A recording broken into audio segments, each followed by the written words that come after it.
Radhe Radhe all of you. ये video सिर्फ आपके लिए एक शॉर्ट वीडियो है। ये उन सब बच्चों के लिए जिन्होंने अभी कॉमर्स देर से ऑप्ट की है या फिर जो देर से क्लासेस ज्वाइन कर रहे हैं। याद रखना, ये क्लासेस आपकी मैंडेटरी क्लास है। इस क्लास को देखे बिना आप क्लास में एंटर मत होना, क्योंकि ये आपका बेस है। आप लोगों के लिए ऑलरेडी मैंने एक ये वीडियो बना रहा हूँ और इसके साथ एक और वीडियो बन जाएगी जिसमें आपके बेसिक कॉन्सेप्ट क्लियर हो जाएगी, ताकि आप भी बाकी बच्चों की तरह बराबर आ सकें। आओ जरा हम डायरेक्टली स्टार्ट करते बिना ज्यादा टाइम वेस्ट किए। जब हम क्लास 11 के बेसिक टर्म की बात करते हैं तो हमें कुछ बेसिक टर्म समझना है, जिनमें से सबसे पहला है कैपिटल। अब याद रखना, पहली चीज इंपॉर्टेंट, जब भी हम अकाउंटिंग करते हैं ना, वो अकाउंटिंग बिजनेस के पॉइंट ऑफ व्यू से होगी। मतलब क्या है, अगर आप किसी कंपनी में हायर होते हो ऐसा अकाउंटेंट, लेट एज्यूम आप रिलायंस में हायर हुए हो, तो आप अकाउंटिंग वहां पर मुकेश अंबानी की करोगे या रिलायंस की करोगे? तो मैंने क्या बोला, अगर आप रिलायंस में जॉब लगती है आपके अकाउंटेंट, तो आप अकाउंटिंग रिलायंस की करोगे या मुकेश अंबानी की करोगे? तो जवाब है, आप अकाउंटिंग हमेशा किसकी करोगे? रिलायंस की करोगे। इसका मतलब है हम जो अकाउंटिंग करते हैं ना, वो किसकी करते हैं? सिर्फ बिजनेस की करते हैं, ना कि उसके ओनर की। तो पहले तो ये याद रखना, बिजनेस की अकाउंटिंग कर रहे हैं, ना कि ओनर की। तो जब भी हम कोई अकाउंटिंग कर रहे होगे ना, हमेशा ये सोचना है कि बिजनेस पॉइंट ऑफ व्यू से क्या होता है। तो हमने क्या बोला, अब बिजनेस को जो स्टार्ट करता है वो ओनर होता है। तो जितना पैसा ओनर बिजनेस में डालता है, अब जितना पैसा ओनर बिजनेस में डालेगा, बिजनेस के लिए ओनर का भी तो हिसाब किताब रखना पड़ेगा, क्योंकि बिजनेस के पास पैसा आ रहा है। ओनर ने बिजनेस में पैसा डाला, बिजनेस के पास पैसा आया, लेकिन बिजनेस के पास से पैसा कहां से आया? ओनर से। तो अल्टीमेटली बिजनेस को ओनर का भी तो हिसाब किताब बनाना पड़ेगा ना, खाता खोलना पड़ेगा। अकाउंट्स का मतलब भी क्या होता है? खाता खोलना, ठीक है ना, हिसाब किताब करना, खाता खोलना, ये सब अकाउंट का मीनिंग है। तो सिंपल सा मतलब क्या है, कैपिटल क्या होता है? जितना पैसा ओनर बिजनेस में डालता है, वो जितना पैसा ओनर ने बिजनेस में डाला है फॉर बिजनेस, वो क्या मानी जाती है? कैपिटल मानी जाती है ओनर की। इसलिए ओनर के लिए कौन सा अकाउंट भी खोला जाएगा? Capital account. तो हमने सिंपल सा क्या बोला, कैपिटल क्या है? It is the amount invested in an business by the proprietor. Proprietor का मतलब क्या होता है? ओनर होता है। बस इतना याद रखना। तो हमने क्या बोला, जितना भी अमाउंट ओनर बिजनेस में डालेगा, बिजनेस ओनर का भी तो हिसाब किताब रखेगा कि ओनर ने कब कब कितना पैसा बिजनेस में डाला है। तो इसलिए क्या है, जब बिजनेस ओनर का खाता खोलता है, उसके लिए वो कौन सा अकाउंट यूज करता है?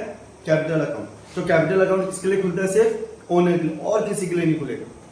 पहले वर्ड। सेकंड है आपका, इसी से ही दूसरा वर्ड जो है वो है हमारा ड्राइंग। जब हम ड्राइंग की बात करते हैं, ड्राइंग क्या होता है? ध्यान से सुनना। अब हमने क्या बोला, ओनर बिजनेस में पैसा डाल सकता है। सेम वे में जब ओनर को कभी पर्सनल यूज के लिए पैसे की रिक्वायरमेंट हुई, घर का रेंट पे करना है, घर की इलेक्ट्रिसिटी बिल पे करना है, ट्यूशन की बच्चों की ट्यूशन की फी या स्कूल फी पे करनी है, उस वाले सिनेरियो में जब बिजनेस स्टार्ट करने के लिए ओनर अपनी जेब से पैसा देता है, तो सेम सिनेरियो में ओनर बिजनेस से पैसा विड्रॉ भी कर सकता है पर्सनल यूज के लिए। तो याद रखना, जब भी ओनर विड्रॉ करता है कुछ भी बिजनेस से for personal use, business use नहीं, पर्सनल यूज, तो बिजनेस का भी तो काम है ना कि ये चेक करना कि ओनर कब कब कितना अमाउंट ले जा रहा है, क्या क्या चीज ले जा रहा है पर्सनल यूज के लिए, उसका भी तो हिसाब किताब रखना है। तो उसके लिए अकाउंट बनाया जाता है ड्राइंग। तो ड्राइंग क्या होता है? तो ड्राइंग सिंबल का मतलब है, it is the amount withdrawn या फिर it is the amount taken by owner for personal use. यहाँ पर क्या लिखा है? वो अमाउंट पैसा भी हो सकता है, गुड्स भी हो सकता है, ऐसी बहुत सारी चीजें तुम आगे जाके पढ़ोगे। तो बस इतना याद रखो, जो जितना भी अमाउंट ओनर ने विड्रॉ किया है बिजनेस से पर्सनल यूज के लिए, उसके लिए बिजनेस ओनर का एक सेपरेट अकाउंट खुलता है। कौन सा? Drawing account. तो हमने दो अकाउंट पढ़े। सबसे वाला अकाउंट कौन सा पढ़ा? पहला वाला जो हमने अकाउंट पढ़ा वो हमने कैपिटल अकाउंट पढ़ा। कैपिटल अकाउंट किसके लिए है? ये ओनर के लिए है। जब ओनर बिजनेस में इन्वेस्ट करता है तो बिजनेस ओनर के लिए कौन सा अकाउंट खोलता है? Capital account. सेम वे में जब जो ओनर है, जब वो पर्सनल यूज के लिए विड्रॉ करता है, वो कुछ भी विड्रॉ करो, पैसा विड्रॉ करे, गुड्स विड्रॉ करे, कुछ भी विड्रॉ करे, तो जितने अमाउंट का वो विड्रॉ किया उसने, वो बिजनेस ओनर के लिए कौन सा अकाउंट खोलता है? Drawing account. तो ओनर के लिए दो अकाउंट खोलते हैं, कैपिटल अकाउंट है, ड्राइंग अकाउंट। जब ओनर बिजनेस में इन्वेस्ट करेगा उसके लिए कौन सा अकाउंट? Capital account. जब ओनर पर्सनल यूज के लिए पैसा ले जा रहा है तो उसका हिसाब किताब के लिए कौन सा अकाउंट? Drawing account. नेक्स्ट जो हमारा है तीसरा है, वन ऑफ द इंपॉर्टेंट है, ध्यान से देखना, वो है गुड्स। अब गुड्स किसे कहते हैं याद रखना। जब हम गुड्स की बात करते हैं, गुड्स क्या होता है, कीवर्ड याद रखना। गुड्स हम उसको कहेंगे जिसमें बिजनेस क्या करता है, डील। अभी डील का क्या मतलब है, डील का मतलब है, जैसे एग्जांपल आओ समझो, हमने क्या होता है, गुड्स क्या हो गए, किसी भी एक बिजनेस के लिए गुड्स अलग अलग हो सकते हैं। अब गुड्स क्या होते हैं, जिसमें बिजनेस डील करता है, जिसको वो आगे जाके बेचेगा ही बेचेगा, या तो उसने खरीदा है किस पर्पज से, बेचने के पर्पज से, या उसने उसे प्रोड्यूस किया है किस पर्पज से, बेचने के पर्पज से।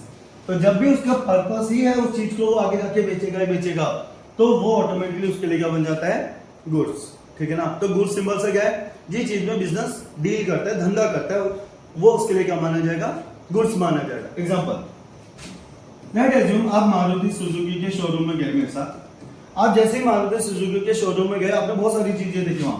आपने वहां पर कार देखा, आपने वहां पर फर्नीचर देखा, सोफा था वहां पर, ठीक है ना, आपने वहां पर एसी देखा। तो अल्टीमेटली आपने वहां बहुत सारी चीजें देखी, कंप्यूटर देखो, वो सब देखा। अब सवाल है मारुति सुजुकी किस चीज में डील करता है। तो आपने बोला भैया मारुति सुजुकी तो कार में डील करता है।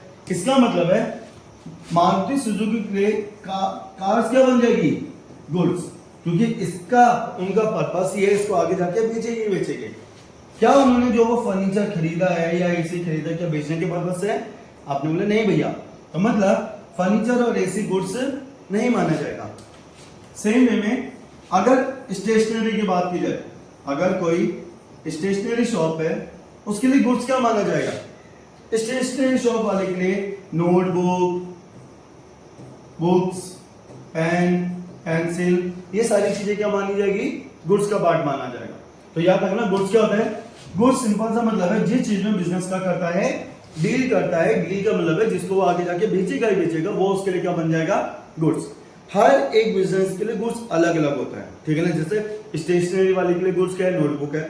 सेम वे में मारुति सुजुकी के लिए गुड्स क्या है, हम उसके लिए कार है। तो गुड्स क्या होता है, सिंपल सा याद रखना, these are physical item. Physical का मतलब क्या है, टेंजिबल, जिसको तुम टच कर सकते हो।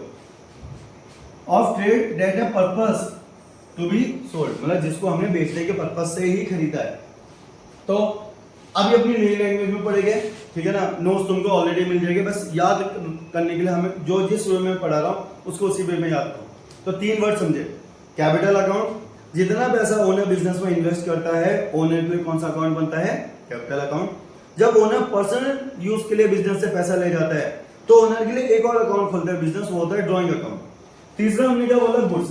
गुड्स क्या होता है, जिस चीज में बिजनेस डील करेगा उसके लिए कौन सा अकाउंट बनाया जाता है, वो अकाउंट बनाया जाता है। जिस चीज में बिजनेस डील करता है वो बिजनेस के लिए क्या माना जाता है, goods.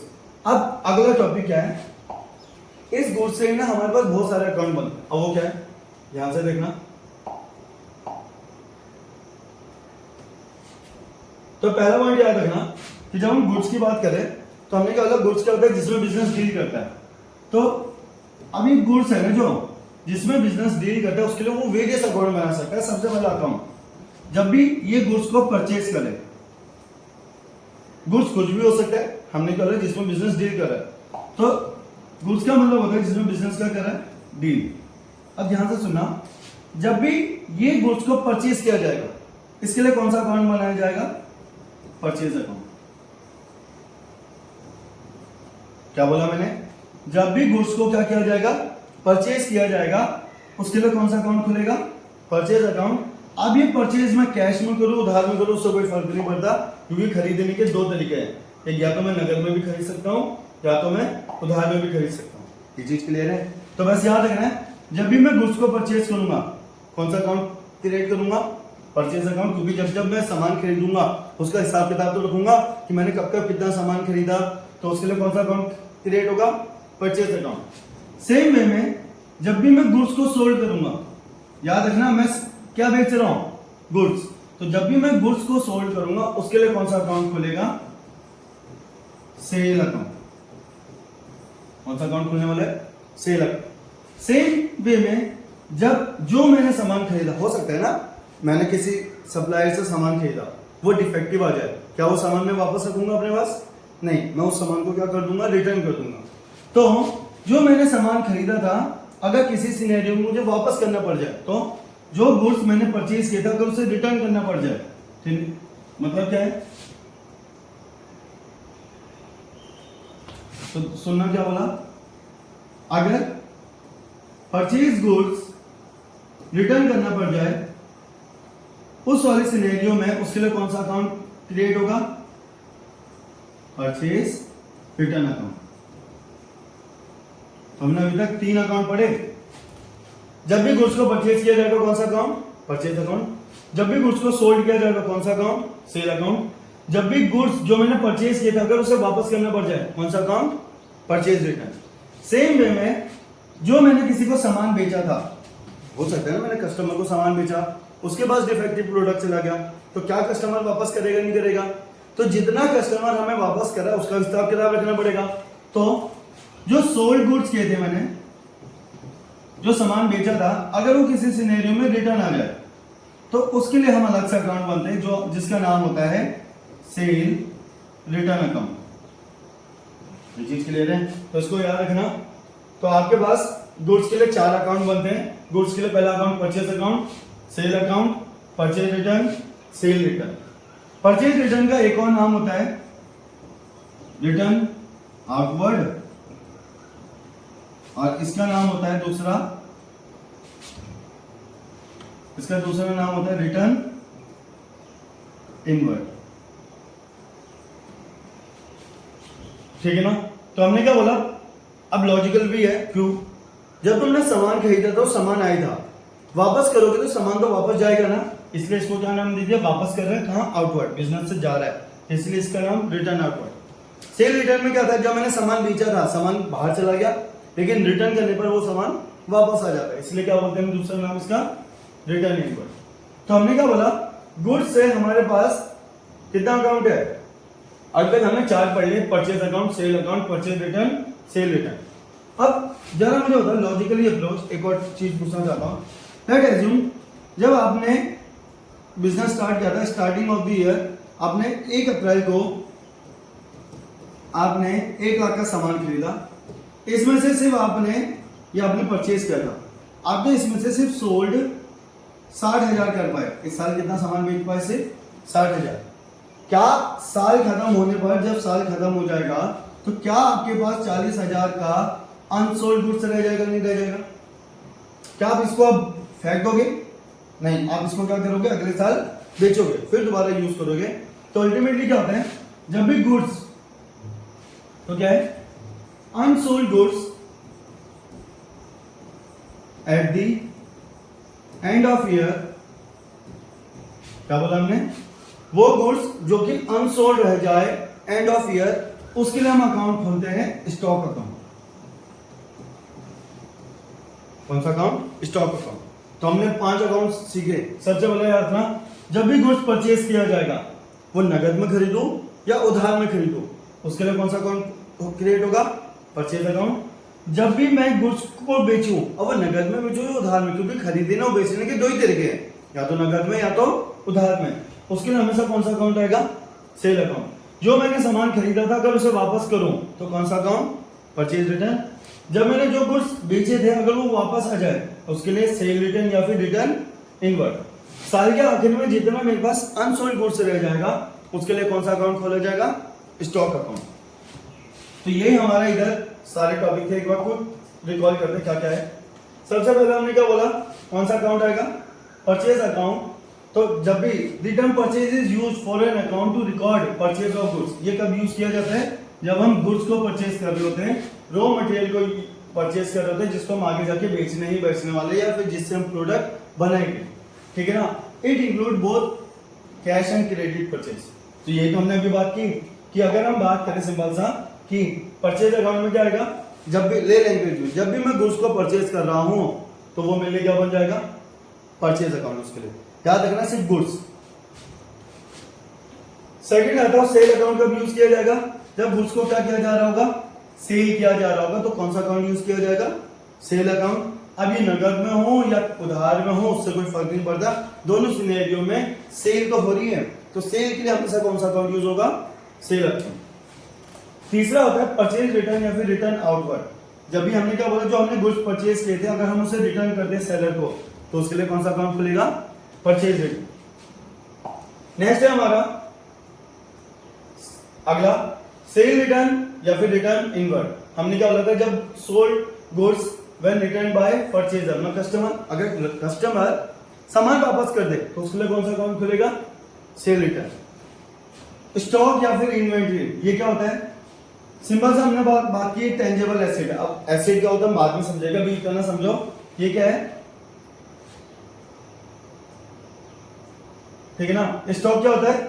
Unsold goods at the end of year. जितना भी सामान मेरे पास अनसोल्ड रह जाए, जितना भी गुड्स मेरे पास अनसोल्ड रह जाए साल के आखिरी में, उसके लिए हम कौन सा अकाउंट क्रिएट करते हैं? स्टॉक या फिर इन्वेंट्री अकाउंट। अभी तक हमने कितने टर्म्स पढ़ी, क्विक रिकॉल करो। सबसे पहला कैपिटल पढ़ा, फिर ड्रॉइंग पढ़ा, फिर हमने गुड्स पढ़ा। गुड्स से हमने 5 अकाउंट पढ़े, purchase account, sale account, purchase return, cell return और लास्ट स्टॉक अकाउंट। अकाउंट जब भी तुम पढ़ रहे हो तो इसी तरह याद रखो कि बेसिक कॉन्सेप्ट, ये बेस है तुम्हारा। अगला जो हमारा है नेक्स्ट कॉन्सेप्ट है अब डेटर। याद रखना जब भी हम अकाउंटिंग करते हैं ना, अकाउंटिंग हमेशा हम ड्यूल एस्पेक्ट में करते हैं या फिर डबल एंट्री सिस्टम होता है। इसका मतलब क्या है? हर एक एंट्री के ना आप कॉज और इफेक्ट दोनों रिकॉर्ड करोगे। इसका मतलब क्या है? लेट एज्यूम आप लोगों के पास 1000 रुपए मिले, ठीक है ना। मम्मी ने आपके पास क्या देखा? आप लोगों के पास मम्मी ने देखा कि आपके पास कितने रुपए? 1000। क्या मम्मी आपसे सवाल पूछेगी? नहीं पूछेगी कि 1000 रुपए कहां से आए? तो अगर आपके पास 1000 रुपए आए तो उसका रीजन भी तो कुछ होगा ना, कहां से ये 1000 रुपए? तो अगर आप रीजन बता दोगे कि पैसा आपको मामा से मिला, मामा से कितना मिला? 1000, तो आपकी मम्मी क्या हो जाएगी? अब आपको बजाएगी नहीं। तो अल्टीमेटली क्या है, जैसे ही हम इस तरह अकाउंटिंग दिखाते हैं ड्यूल एस्पेक्ट, हर एक एंट्री के 2 एस्पेक्ट कम से कम होते हैं, तो वहां पर वो अकाउंटिंग कंप्लीट हो जाती है। हिसाब किताब भी तो दिखाना है। तो सेम में याद रखना हमारे एंट्री के हमें यही समझना है। अब जरा समझो, हमने क्या बोला? नेक्स्ट टर्म है हमारा डेटर। अब डेटर कौन होता है? जरा मुझे बताओ, मैं बिजनेस हूं, मैंने क्या किया? एक पर्सन था मिस्टर एक्स, ठीक है ना। मैंने इसको सामान बेचा, सोल्ड किया। आप क्या बोलोगे? ध्यान से सुनना। लेट एज्यूम एग्जांपल दे रहा हूं, आपको अच्छे से समझ में आएगा। Sold goods to mister X 1000। ये चीज क्लियर है? हम अकाउंटिंग किसके पॉइंट ऑफ व्यू से होता है? बिजनेस। ये आपका ड्यूल एस्पेक्ट है, हमें हर एक एंट्री का इसी तरह समझना है। और अगर हम ये सीख गए, एक बार हम जब सारे कॉन्सेप्ट समझ जाएंगे, फिर मैं एक और वीडियो लाऊंगा जिसमें हम हर एक इसको डिटेल में समझेंगे। आज तो हम सिर्फ टर्म्स को समझ रहे। हमने क्या बोला? अगर ये ट्रांजिशन है कि बिजनेस ने एक्स को 1000 का सामान बेचा, अकाउंटिंग किसके पॉइंट ऑफ व्यू से होती है? बिजनेस। तो जरा खुद सोचो, बिजनेस के पॉइंट ऑफ व्यू से क्या हुआ? आपने बोला भैया बिजनेस ने ना गुड्स को क्या किया है? सोल्ड किया। सही बात है। सामान कितने का बेचा? 1000। अगर बिजनेस सामान बेचेगा तो बिजनेस अकाउंटेंट से सवाल पूछा जाएगा ना, सामान बेचा तो इसका क्या हुआ? पैसा मिला नहीं मिला, क्या हुआ ये तो बताओ। तो आपने क्या बोला? भैया मैंने ना जो सामान बेचा है ना, मिस्टर एक्स को बेचा है उधार में। इसमें लिखा मैंने क्रेडिट में मान लो, ठीक है ना। तो हमने क्या बोला? ये ट्रांजिशन के बदले मुझे पैसा नहीं मिला, मैंने सामान बेचा लेकिन इसके बदले पैसा नहीं मिला। अब जरा खुद सोचो, मैंने सामान किसको बेचा? मिस्टर एक्स को। तो बिजनेस के पॉइंट ऑफ व्यू से किसका खाता खुलना चाहिए? तो आपने बोला भैया मिस्टर एक्स का। हिसाब किताब क्या होगा? ध्यान से सुनना। हमने बोला हमने गुड्स बेचा कितने का? 1000 का। किसको बेचा? मिस्टर एक्स को। कैसे बेचा? क्रेडिट में बेचा, उधार में बेचा। क्रेडिट का मतलब क्या होता है? उधार। तो सिंपल सा क्या हुआ? कितने का बेचा हमने उसे?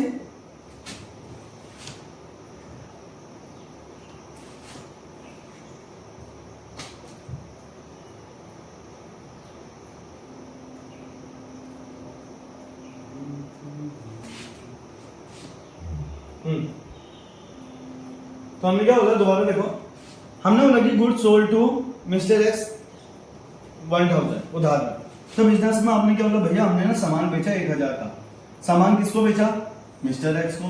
तो बिजनेस किसका खाता खोलेगा? मिस्टर एक्स का। क्यों? क्योंकि इसने अभी तक पैसे नहीं दे। अब बिजनेस को आज ऐसा तो नहीं है ना कि अगर जान पहचान भी होगी तो एक दिन याद रहेगा कि ठीक है मिस्टर एक्स पैसा ले गया था, कल दे देगा मुझे। लेकिन व्हाट इफ एक महीने तक ये पैसा ना दे, क्या एक महीने तक मुझे याद रहेगा कि मिस्टर एक्स ने मुझे पैसा नहीं दिया? हम तब की बात करें जब बिजनेस में बड़ी बड़ी ट्रांजेक्शन होती है, बहुत सारी ट्रांजेक्शन, एक दिन में हजारों लाखों ट्रांजेक्शन होती है, तो पॉसिबल नहीं होता। इसलिए क्या है, जब मैं सामान बेच रहा हूं तो साइड बाय साइड मैं ये भी रिकॉर्ड करूंगा कि मैंने किसको उधार में सामान बेचा। तो किसको बेचा? मिस्टर एक्स को। अब ये जो मिस्टर एक्स है ना, मिस्टर एक्स जैसे बहुत सारे पर्सन होते हैं बिजनेस में। क्या मैं सिर्फ एक ही को उधार में सामान बेचूंगा? नहीं, मिस्टर एक्स होगा, मिस्टर वाई होगा, मिस्टर जेड होगा, ऐसे बहुत सारे पर्सन होते हैं। इन सबको कलेक्टिवली, क्या बोला मैंने, जिनको मैंने उधार में सामान दिया होता है उन सबको कलेक्टिवली एक नाम दिया जाता है डेटर। तो सिंपल से याद रखना, डेटर कौन होता है? डेटर वो पर्सन है जिसको मैंने उधार में सामान दिया। तो डेटर्स क्या है? When goods sold to a person on credit. Credit का मतलब क्या था? उधार। तो जब भी मैं किसी पर्सन को उधार में सामान देता हूं, that person is called debtor. क्यों? क्योंकि उसने मुझे पैसे देने हैं, याद रखना। तो डेटर कब आता है? डेटर सिर्फ उस पर्सन के लिए यूज होगा जिसको मैंने उधार में सामान दिया, तो वो ऑटोमेटिकली क्या बन जाता है मेरे लिए? Debtor collectively.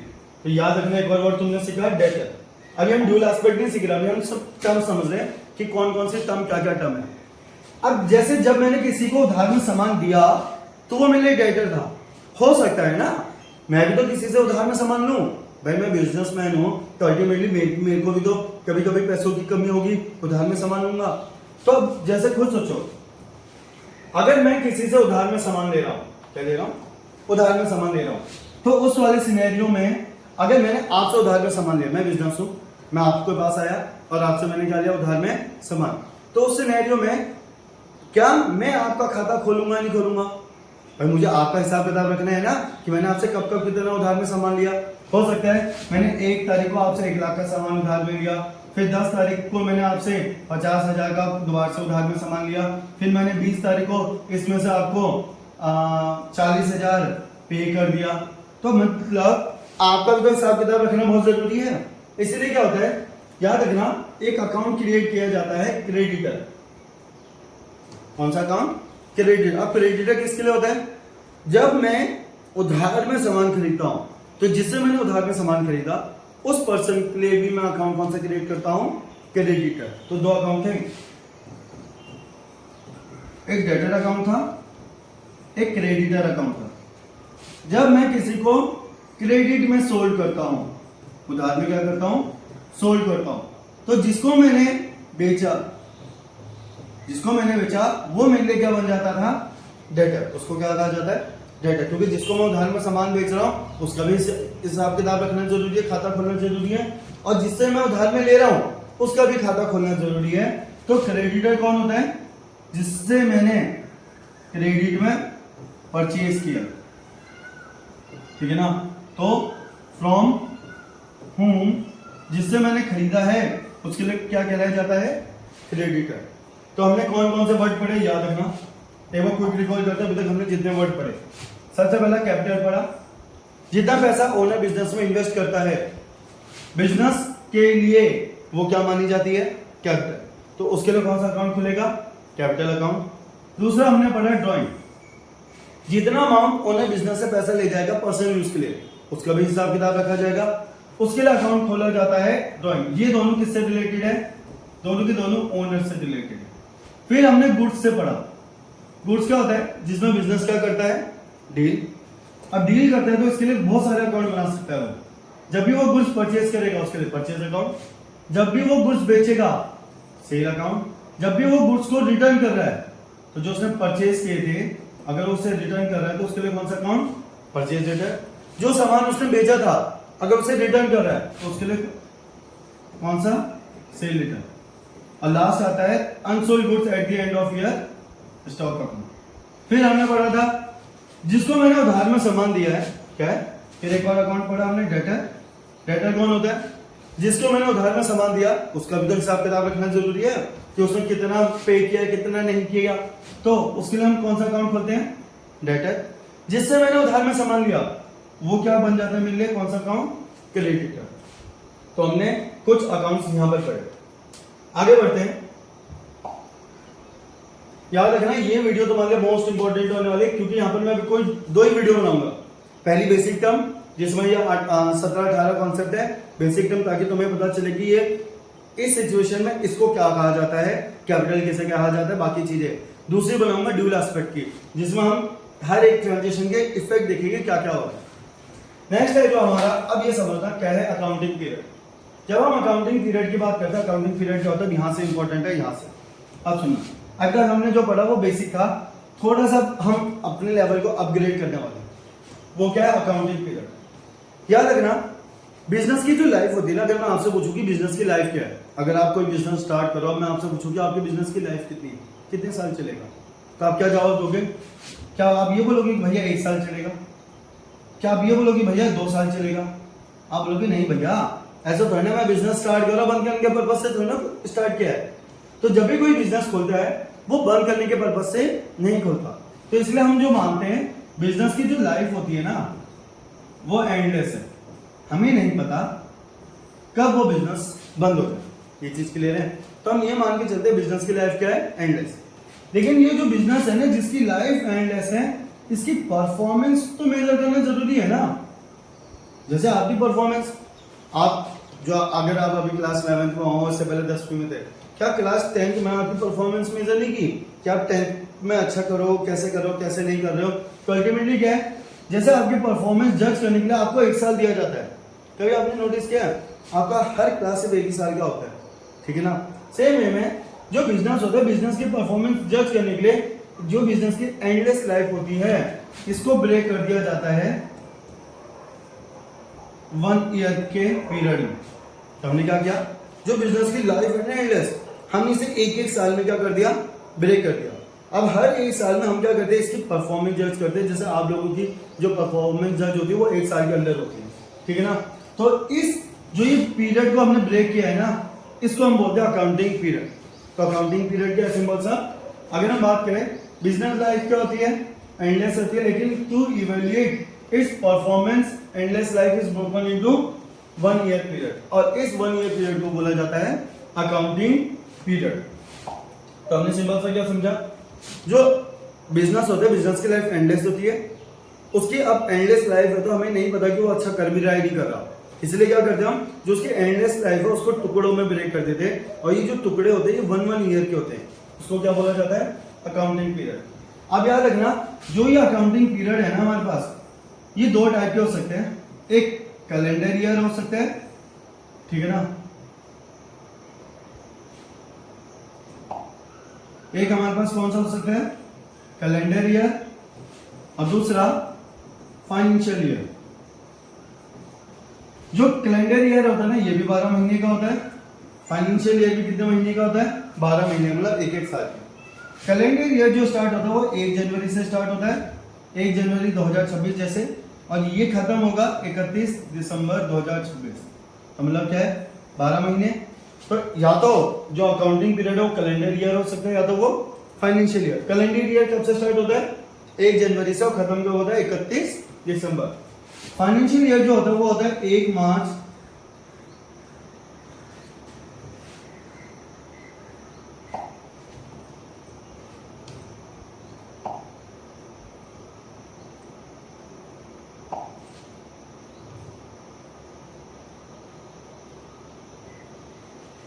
अब इसको सीखने में थोड़ा सा टाइम लग जाता है, ठीक है ना।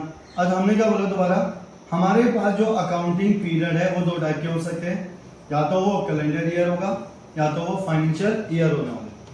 कैलेंडर ईयर हमने कब से बोला, ये 1 जनवरी से स्टार्ट होगा, 31 दिसंबर में खत्म हो जाएगा।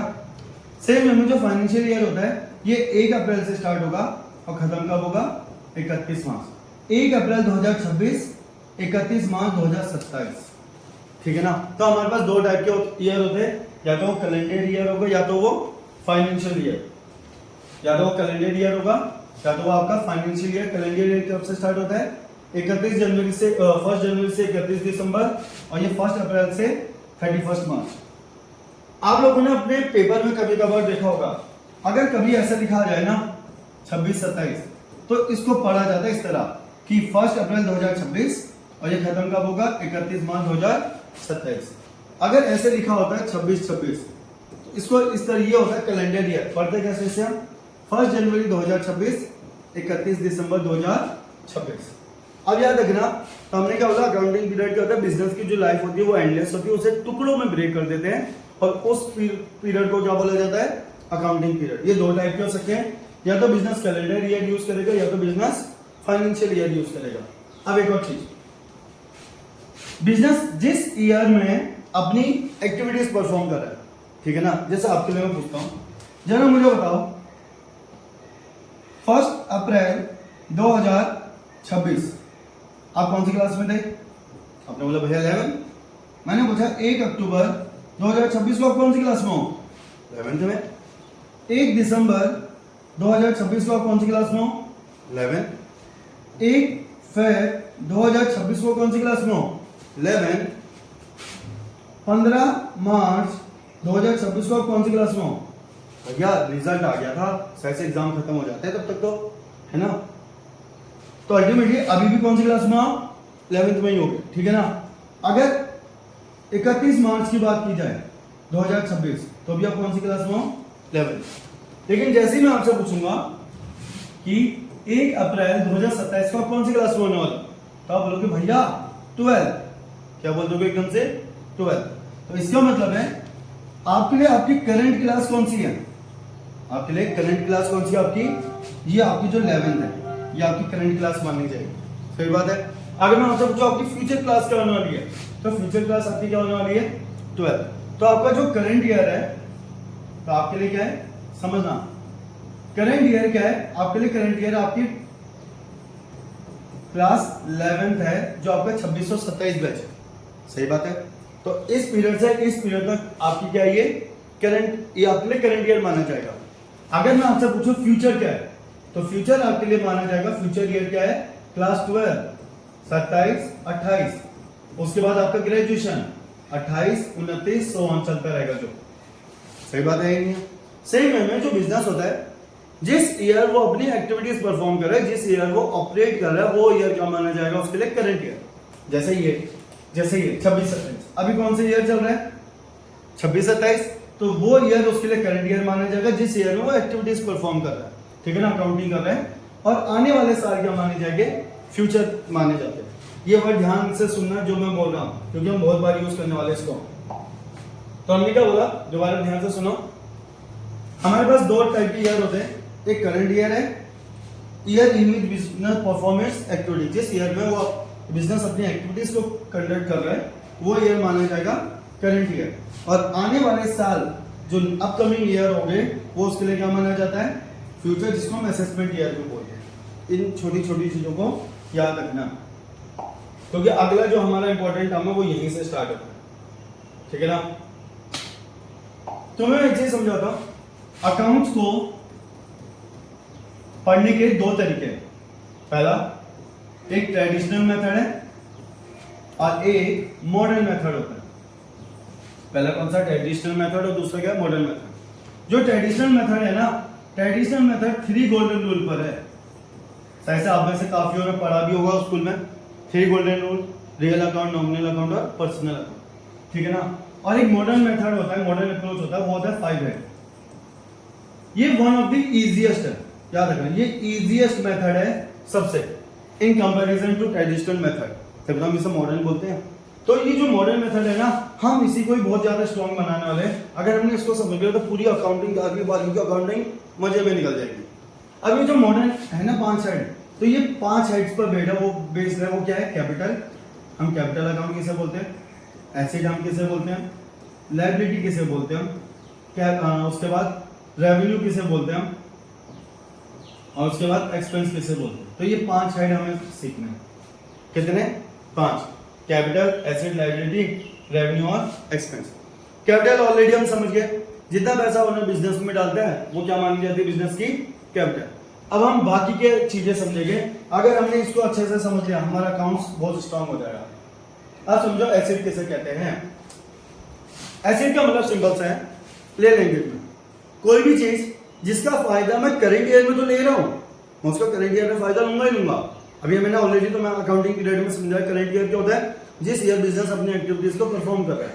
तो कोई भी वैल्यू, एसेट क्या होता है, कोई भी वैल्यू जिसका बेनिफिट मैं फ्यूचर में ले सकता हूं।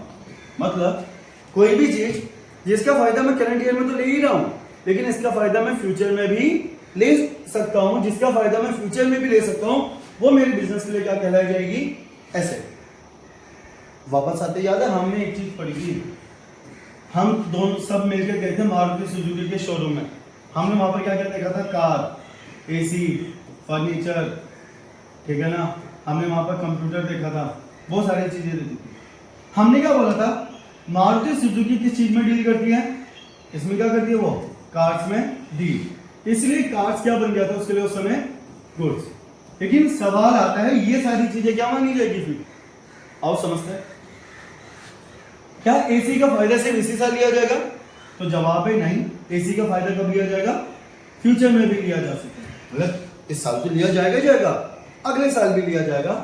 फर्नीचर, क्या मैंने जो फर्नीचर खरीदा उसका फायदा क्या मैं सिर्फ इसी साल लूंगा, नहीं भैया, जब तक चलना चाहेगा चलेगा, 1 साल 2 साल 3 साल कितने साल चल जाए हमें कोई प्रॉब्लम नहीं है। मतलब इसका भी फायदा कब लिया जा सकता है, फ्यूचर में लिया जा सकता है, हमें पता है। कंप्यूटर, क्या इसका फायदा क्या इसी साल लिया जाएगा, नहीं भैया, इसका भी फायदा हम फ्यूचर में लेंगे। तो मतलब ये सारी की सारी टर्म्स मिलकर क्या बनी, एसेट बनी। क्या बनी, तो एसेट क्या होता है, कोई भी चीज जिसका फायदा मैं फ्यूचर में ले सकता हूं, वो मिलने क्या बन जाएगा, एसेट। ले लैंग्वेज में इससे इजी और कुछ नहीं है। तो अगर हमें समझना है बुक के लैंग्वेज में क्या है, एसेट क्या है, दीज आर दी प्रॉपर्टी। अब ये जरा मुझे बताओ, तुम बिजनेस चला रहे हो, तुमने एसी खरीदे रखा है, फर्नीचर खरीदा है, कंप्यूटर लैपटॉप खरीदे हुए, क्या वो बिजनेस की प्रॉपर्टी मानी जाएगी, नहीं मानी जाएगी, है ना।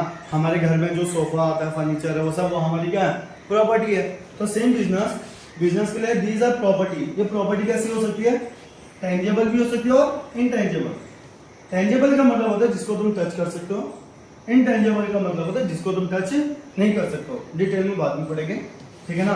तो हमने क्या बोला, एसेट क्या होता है, these are properties owned by entity. Entity का मतलब क्या है, बिजनेस, जो कि बिजनेस ने ओन करी होती है, जो बिजनेस की है, ठीक है ना। या फिर anything which will able the firm to get economic benefit in future, जिसका फायदा वो फ्यूचर में ले सकती है, वो क्या मानी जाएगी, उसके लिए एसेट मानी जाएगी। अब जरा लॉजिकली समझना मैं क्या बोलना चाहूंगा। अभी हमने कुछ एग्जांपल देते हैं, जैसे यहां पर लिखा हमने क्या बोला, जो मेरे पास लैंड है, अगर मैंने कोई जमीन खरीदी है, क्या वो बिजनेस के लिए एसेट है या नहीं है, है। बिजनेस में कोई बिल्डिंग खरीदी है, क्या वो बिजनेस के लिए एसेट है या नहीं है। क्या बिजनेस के बाद जो मशीन है, जो मशीन खरीदी है, तो वो क्या है, मशीन जो खरीदी है उसके लिए, बिजनेस के लिए क्या है वो, क्या उसका फायदा सिर्फ इसी साल लिया जाएगा, नहीं, इसका फायदा अगले साल भी लिया जाएगा, ठीक है ना। अभी हमने एक वर्ड पढ़ा था थोड़ी देर पहले, डेटर, याद है। डेटर कौन है, जिसको मैंने उधार में सामान दिया। अब जरा खुद सोचो, तुमने लेट एज्यूम 1 अप्रैल 2026 को मिस्टर एक्स को उधार में सामान दिया 1 लाख का। तो आपने किसका खाता खोला अपने बिजनेस में, मिस्टर एक्स में भी। मिस्टर एक्स ने मुझे कितने रुपए देने, 1 लाख। इसने साल मैंने ड्यूरिंग दी ईयर, पूरे साल में सिर्फ आपको 80,000 पे किया। कितना पे किया इसने, सिर्फ आपको 80,000 पे किया। तो आपका बैलेंस कितना रह गया, तो इसका बैलेंस कितना रह गया पे करना, सिर्फ 20,000। साल खत्म हो गया तो इसने कितने रुपए पे नहीं किए, 20,000। क्या अगर इसने इस साल 20,000 रुपए पे नहीं किए, इसका मतलब है क्या इसका बैलेंस 0 हो जाएगा, नहीं। तो मतलब क्या, अगर इसने इस साल 20,000 रुपए नहीं दिए तो ये पैसा कब लिया जाएगा, फ्यूचर में लिया जाएगा उससे। तो मतलब क्या है, अब ये जो मिस्टर एक्स था, मिस्टर एक्स में लेके है डेटर है, तो डेटर वो पर्सन था जिसको मैंने उधार में सामान दिया था। अब क्योंकि इसने मुझे इस साल पूरे पैसे नहीं दिए, तो इससे मैं पैसे कब लूंगा बाकी बचा हुआ, अगले साल। तो मतलब डेटर का फ्यूचर में फायदा लिया जाएगा किस फॉर्म में, डेटर से पैसा लेके। तो मतलब क्या, डेटर ऑटोमेटिकली अगले साल क्या हो जाएगा, कैश में कन्वर्ट हो जाएगा। तो इसलिए क्या है, डेटर भी हमारे लिए क्या माना जाता है, एसेट। क्यों, जितना अमाउंट उसने इस साल नहीं दिया कब देगा, अगले साल। तो फायदा कब लिया जाएगा, अगले साल, ठीक है ना। तो ये हमारी कुछ शॉर्ट क्लास थी, ठीक है ना, 30-35 मिनट की क्लास है। अगली क्लास आपको कल मिलेगी। जितना मैंने आपको ये कराया है, या आपकी अब क्लास आने से पहले आपका कवर होना चाहिए। मिलते हैं अगली क्लास में।